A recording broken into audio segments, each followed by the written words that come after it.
Kapag bakasyon sa eskwela, karaniwang panahon ng tuli para sa mga binatilyo. Pero nagiging moderno man ang panahon, buhay pa rin ang tradisyonal na dipukpok na pagtutuli sa ilang lugar tulad sa Lawag, Ilocos Norte. Balitang hatid ni Ian Cruz. Ang mga binatilyong ito sa Lawag, sinasamantala ang bakasyon para ikangay maging ganap na binata na. Ang paraan, tradisyonal na pagtutuli o yung tipukpok.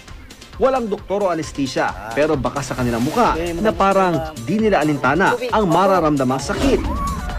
Bago magpatuli, kailangan muna nilang magbabad sa tubig ng 30 minutos para raw lumambot ang kanilang balat sa kangunguya ng dahon ng bayabas. Ilang sandali pa, gagawin na ang pagtutuli gamit ang pamalong kahoy na kung tawagin ay subokan.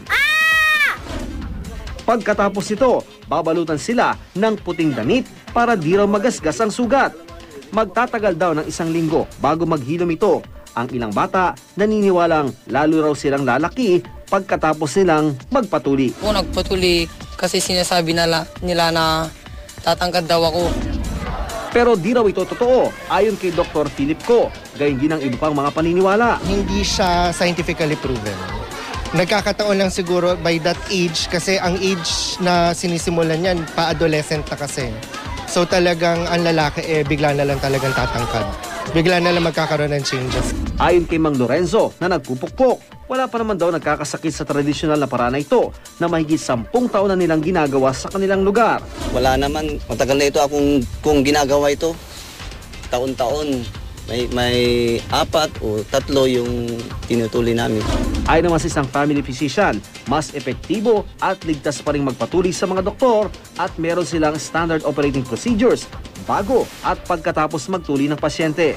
Usually, yung circumcision when it is done by a doctor, by a qualified medical doctor, it is under surgical protocols also to minimize the bleeding and to minimize the complications. No? Unlike yung sa pukpok, usually unsanitary.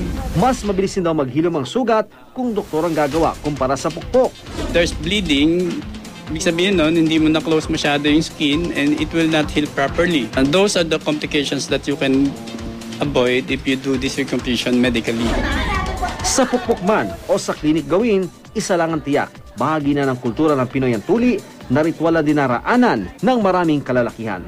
Ian Cruz, GMA News.